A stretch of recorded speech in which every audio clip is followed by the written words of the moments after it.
एव कृष्णात्मनाथेषु मनुष्येषु च सौहृदं परिचर्या चोभयत्र महत्सु नृषु साधुषु. अर्थात भक्ताने काय शिकावे? त्याने सेवा शिकावी. श्रीकृष्ण ज्यांचा अंतरात्मा आहे अशा माणसावर त्याची प्रीती असावी. त्याने प्रत्येक वस्तूची, पदार्थाची आणि प्राण्यांची सेवा करावी. तसेच माणसाचे स्वधर्म पालन करणारे व थोर भगवत भक्त असतात, साधू असतात, त्यांची सेवा शिकावी. आणि पुत्र दारात एक जे जे घरी, ते भगवत सेवेवारी स्वये कृष्णार्पण करी, माझी म्हणून धरी ममता जीवी.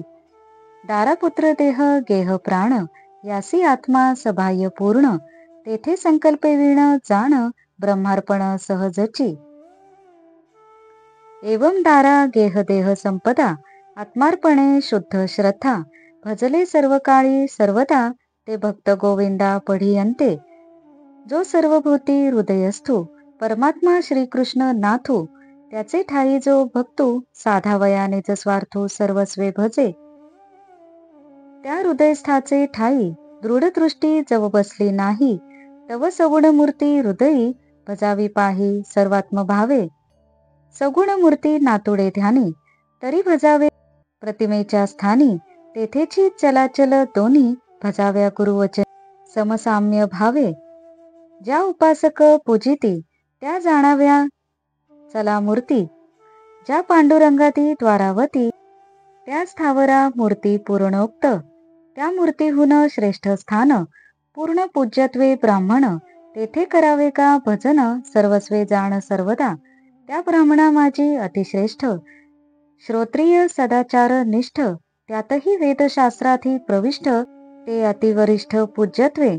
त्याही माझी जे भागवत धर्मी नित्य निरत, जे निष्कर्षेशी भगवत भक्त, ज्यांचा भावार्थ श्रीकृष्णी, ज्यांसी आत्मा श्रीकृष्ण हृदयस्थ, ज्यांचा अनन्य स्वामी श्रीकृष्णनाथ. ऐसे जे भगवत भक्त, ते पूज्य निश्चित निज भक्ता. अति महत्वे पूज्य गहन, ज्याचे सुरनर वेद बंदीजन. तो सद्गुरु श्रेष्ठ पूज्य स्थान, शिष्यासी जाण सर्वस्वे. गुरु ब्रह्म दोन्ही समान, हेही वचन दिसे गौण. गुरुवाक्ये ब्रह्मा ब्रह्मपण, तेथे व्हावया समान भिन्नत्व नुरे. अर्थात घरात स्त्री असते, पुत्र असतात, मूल्यवान वस्तू असतात. भक्त हे सगळे भगवंताचे आहे असे मानतो. त्यातले काही आपले आहे असे मनात म्हणत नाही. सर्व कृष्णार्पणच असते. स्त्री आदी सर्व गोष्टीत आत बाहेर सर्वत्व आत्माच आहे ह्याचे पक्के भान त्यांना असते. त्यांचे सर्व काही मुद्दाम संकल्प न करता ब्रह्मार्पण अर्थात कृष्णार्पण होत असते. ह्याप्रमाणे स्त्री, घर, आपले शरीर, धन यांसह आत्मसमर्पण करून जे भक्त शुद्ध श्रद्धेने गोविंदाची भक्ती करतात ते त्याला आवडतात. पण त्यातही सर्व प्राण्यांच्या हृदयात नांदणाऱ्या परमात्मरूप कृष्णाचे भजन ते करणे श्रेष्ठ आहे. जोपर्यंत तशी दृष्टी विकसित झाली नाही तोपर्यंत भक्ताने आपल्या हृदयात सगुण मूर्तीचे ध्यान धरावे, भक्ती करावी. ज्याचे मन ध्यानात सगुण मूर्तीवर स्थिर होत नाही त्याने प्रतिमेमध्ये भगवंताचे अस्तित्व मानून ध्यान करावे. उपासक घरात ज्या मूर्तीची पूजा करतात त्या चल मूर्ती समजाव्या व क्षेत्राधिकातील मंदिरातील मूर्ती अचल जाणाव्या. भक्ताने दोन्ही प्रकारच्या मूर्तीत भेदभाव करू नये. त्या मूर्तीपेक्षा ब्राह्मण जास्त पूज्य असतो. ब्राह्मणात सदाचारी क्षत्रिय जास्त श्रेष्ठ.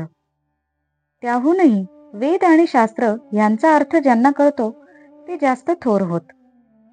त्याहीपेक्षा जे सतत भागवत धर्माचे आचरण करण्यात तत्पर असतात, ज्यांची श्रीकृष्णामध्ये निष्ठा असते, हृदयस्थ आत्मा हाच श्रीकृष्ण आहे असे ज्ञान ज्यांना झालेले असते व श्रीकृष्णनाथ हाच एकमेव स्वामी असतो, ते भक्त इतर सर्व भक्तांनाही पूज्य असतात. आणि ज्या सद्गुरूंची देव, मनुष्य आणि वेदस्तुती करतात तो सद्गुरू तर शिष्याला सर्वात जास्त पूज्य आहे. गुरु आणि ब्रह्म समान असतात असे लोक म्हणतात, पण ते म्हणणे योग्य दिसत नाही. कारण गुरुवाक्याने ब्रह्माला ब्रह्मत्व येते. ब्रह्म आणि गुरु हे समान आहेत अशी कल्पना करून मग त्यांना समान म्हणावे. असे भिन्नत्वच त्यांच्यात नसते, म्हणून तो प्रतिपादनाचा विषय नाही. परस्परानुकथनं पावनं भगवत्यश मिथोरथिर्मिथस्तुष्टिर्निवृत्तिर्मिथात्मना. अर्थात त्या साधूंची संगती धरून पवित्र अशा श्रीकृष्णाच्या गुणांचे व यशाचे परस्परांशी संभाषण संकीर्तन कसे करावे ते शिकावे. तसेच संतांचे आणि आपले मन आनंदित व सुखी कसे राहील आणि दुःखाची निवृत्ती कशी होईल हे सर्व शिकावे. स्मरंत स्मारयन्त्यश्च मिथघौघहरं हरिं भक्त्या सभाचया भक्त्या विप्रत्युत्पुलकान्तनुम्. क्वचित् तृतीयञ्चु चिन्तया क्वचित् सन्ति नन्दन्ति वन्दन्त्यलौकिका नृत्यन्ति गायन्त्युनुशीलयन्त्यञ्जम् भवन्ति तुष्णी परमेत्य निवृत्ताः. अर्थात पूर्वी श्रवण, कीर्तन, स्मरण इत्यादी साधनांचा आधार घेऊन भक्तांनी जी भक्ती केलेली असते त्यामुळे त्याचे भगवंतावरील प्रेम प्रकट होते. अशा वेळी असे भक्त हरीच्या आठवणी काढून आपसात संवाद करतात.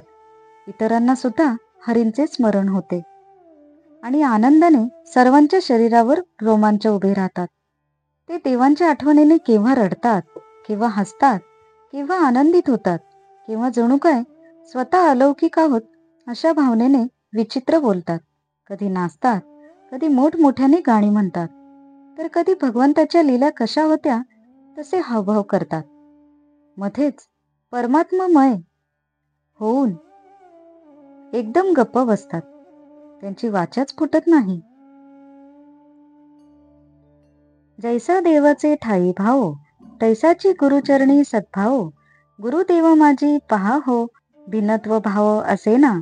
देव पूजिल्या गुरु तोषे गुरु पूजिल्या देव संतोषे दो नावाचेनी हरुषे स्वरूपे एके वर्तती. सुवर्ण आणि कांकण दो नावी एक सुवर्ण देवी गुरु ब्रह्मा माझी जाण भिन्नपण असे ना. त्या सद्गुरूंचे निजभजन चित्तवित्ते अवंचन गुरुचरणी आत्मार्पण करावे आपण सर्वस्वेसी. तैसेची साधू श्रोते सज्ञान तेही मानावे सद्गुरु समान. त्यांचेनी संवादे आपण श्रवण कथन करावे. तेथ करिता कथानुवादू परस्परे निजात्मबोधू करिता गुह्य ज्ञान संवादू परमानंदू व संडे एवं हरिकथेच्या आवडी परस्परे श्रद्धा काढी. सुख संवाद परवडी निज सुख गोडी चाखिती चाखिता निज सुख गोडी हारपती दुःख कोडी उभवुनी भक्ती साम्राज्य गोडी स्वानंद जोडी जोडावी. भावे करिता अभेद भजन भक्त पावती स्वानंद पूर्ण त्या स्वानंदाचे निज चिन्ह ऐक सांगेन नृपनाथा. हरिकथेची महिमा कैसी आदरे पुसत्या सांगत्यासी होती पुण्याची या राशी पाप ओखदासी मिळेना. अर्थात जसा भाव देवाच्या ठिकाणी तसाच गुरुच्या ठिकाणी ठेवावा लागतो. त्यामुळे गुरु व देव ह्यात भेद राहत नाही. देवाचे पूजन केल्यास गुरु संतुष्ट होतो आणि गुरुचे पूजन केल्यास देव संतुष्ट होतो.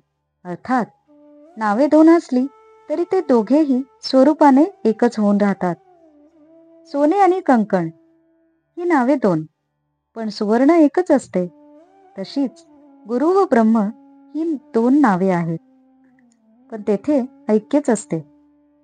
अशा सद्गुरूंचे निष्कपट मनाने चित्त व वित्त यांना अर्पण करून तसेच आपण सर्वस्वी त्यांचेच आहोत या भावनेने भजन करावे.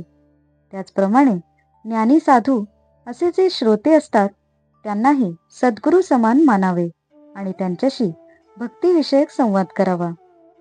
साधूंच्या सहवासात भगवंताची कथा ऐकत असता किंवा सांगत असता एकमेकांना जो बोध होतो आणि गूढ अशा आत्मस्वरूपाचे ज्ञान होते, त्यामुळे दोघांचाही आनंद उचंबळून येतो. हरिकथेच्या प्रेमाने दोघांचीही हरीवरील श्रद्धा वाढत जाते आणि संवाद सुखाचा होतो. अशा प्रकारे आत्मसुखाचा अनुभव घेतला म्हणजे दुःखे नाहीशी होतात. म्हणून भक्तीच्या साम्राज्याची गुढी उभारून आनंद प्राप्त करावा. मी आणि भगवंत, तसेच मी आणि संत, हे सर्व मिळून एकच चैतन्य आहे, अशा भावनेने जी भक्ती होते तिला अभेद भक्ती असे म्हणतात. आणि त्या भक्तीने भक्ताला पूर्ण स्वानंद होतो. त्या आनंदाच्या अवस्थेत भक्ताचे वर्तन कसे होते ते मी सांगतो, ऐक. हरिकथेचा महिमा कसा आहे हे एकदा विचारतो आणि दुसरा त्याला सांगतो. त्या दोघांपुढे पुण्याच्या राशी पडतात आणि पाप तर औषधाला सुद्धा सापडत नाही.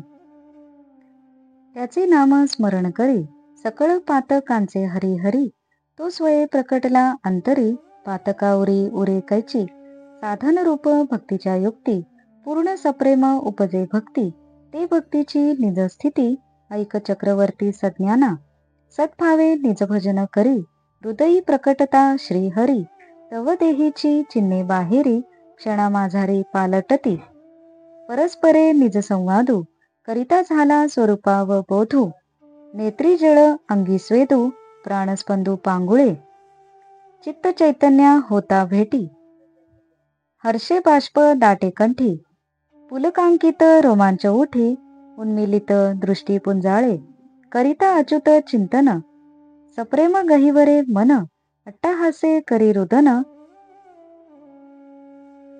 अनिवार स्फुंदन ऊर्ध्व श्वासे, त्या रुदना सवेची हर्ष प्रकटे, त्या हर्षाचेनी नेट पाटे, हासो लागे कडकडाटे, सुखोद्भटे गदगदोनी, मी पणाचेनी अनुरोधे, गिळिलो होते मोहमध्ये, तो सुटलो गुरुकृपा व बोधे, तेणे परमानंदे दुल्लत, मी माझेनी भ्रमाने, मज मी चुकलो मी पणे, मज मी भेटलो सद्गुरु वचने, आनंदे तेणे उल्हासे, कैसे सद्गुरु वचन अलौकिक, मीच भोगी नित्य सुख, येणे आश्चर्ये तेख, स्वानंदोन्मुख उल्हासे, संसार बागो लांचे, हे लागले नेणो कैचे, ते गुरुवाक्ये दवडिले साचे, म्हणून नाचे निर्लज्ज, जेवी माऊली तेखुनी डोळा, बालक नाचे नाना कळा, तेवी गुरुवाक्याचा सोहळा, देखुनी स्वलीळा निज भक्त नाचे, तेणे निज नृत्य विनोदे, फावलेनी निज बोधे, नाना परीची भगवतपदे, सुखानुवादे स्वये गातू, तेणे कीर्तन कीर्ती गजरे, त्रिलौक्य सुखे सुभरे, परमानंदो ही हुंबरे, सुखोद्गारे तुष्टोनी, तेही सांडोनिया गाणे, गरजो लागे अतिसत्राणे, दुजे नाही नाही म्हणे, गाणे ऐकणे म्या माझे. अर्थात नुसते श्रीहरीचे नाम घेतल्याने सर्व पातकांचे हरण होते. तर मग तो स्वतः हृदयात नांदू लागला तर तेथे पातक कसे उरणार? ही ज्ञानी आणि सार्वभौम राजा, साधनांचा आधार घेऊन केलेली भक्ती जेव्हा वाढीस लागते तेव्हा हरीबद्दल सप्रेम भक्ती उत्पन्न होते. त्यावेळी भक्ताची अवस्था कशी होते ते मी तुला सांगतो. सद्भावाने भक्ती करता करता हृदयामध्येही श्रीहरीचे स्पष्ट ध्यान लागते. त्यामुळे त्या अवस्थेची चिन्हे देहावर आणि वर्तनातही उमटतात. दोन भक्त किंवा गुरु आणि शिष्य हे आत्म्याच्या स्वरूपाबद्दल परस्परांशी विचार विनिमय करताना जेव्हा स्वरूपाचा बोध होतो तेव्हा नेत्रात आनंदाश्रू येतात, अंगाला घाम सुटतो आणि श्वासही मंद होतो. भक्ताला ज्यावेळी चित्तामध्ये चैतन्यरूप आत्म्याचा अनुभव येतो त्यावेळी आनंदाने त्याचा कंठ दाटून येतो, अंगावर रोमांच उठतात, डोळे अर्धवट मिटू लागतात व प्रेमाश्रू वाहू लागतात. त्या प्रेममय अच्युताचे ध्यान घडत असते, मन प्रेमाने जणू विरघळत असते आणि भक्त अतिशय स्फुंदून स्फुंदून किंवा ओक्साबोक्शी रडू लागतो. त्याचवेळी हर्षही प्रकट होतो आणि भक्त मोठमोठ्याने हसू लागतो. तो परमानंदाने डोलतो आणि म्हणतो, मी आजपर्यंत अहंकारामुळे निर्माण झालेल्या मोह आणि मद यांनी गिळला गेलो होतो. तो आता गुरूंनी दिलेल्या बोधाने मुक्त झालो. हा संसार माझा आहे या मिथ्या अभिमानाने मी मलाच पारखा झालो होतो. पण आता सद्गुरूंच्या उपदेशानं मी स्वतःला ओळखले आहे, असे बोलून तो आनंदाने भरून जातो आणि त्याला आत्यंतिक उल्हास वाटू लागतो. तो म्हणतो, सद्गुरूंचे वचन किती अलौकिक आहे पहा. पूर्वी संसार तापाने पोळणारा मीच आता नित्य सुख भोगत आहे. याचे मला आश्चर्य वाटते.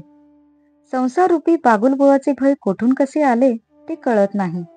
पण सद्गुरूंच्या वचनाने माझे भय खरोखरच नाहीसे झाले, असे म्हणून तो निर्भय होऊन नाचू लागतो. आईला पाहताच बालक आनंदाने नाचू बागडू लागते. त्याचप्रमाणे गुरुच्या उपदेशामुळे भक्त नाचू लागतो. त्याला आत्मबोध होतो. तो नृत्य करू लागतो, हसू लागतो, अनेक प्रकारची भगवंताची गाणी गातो. खरोखर त्याच्या या गायनाने सारे त्रैलोक्याला सुख होते. परमानंदालाही संतोष होऊन तो हुंकार भरू लागतो. पुढे तो गाणेही बंद करतो आणि दुसरे कोणी नाही, मीच गाणारा आणि मीच ऐकणारा, असे तो गरजू लागतो.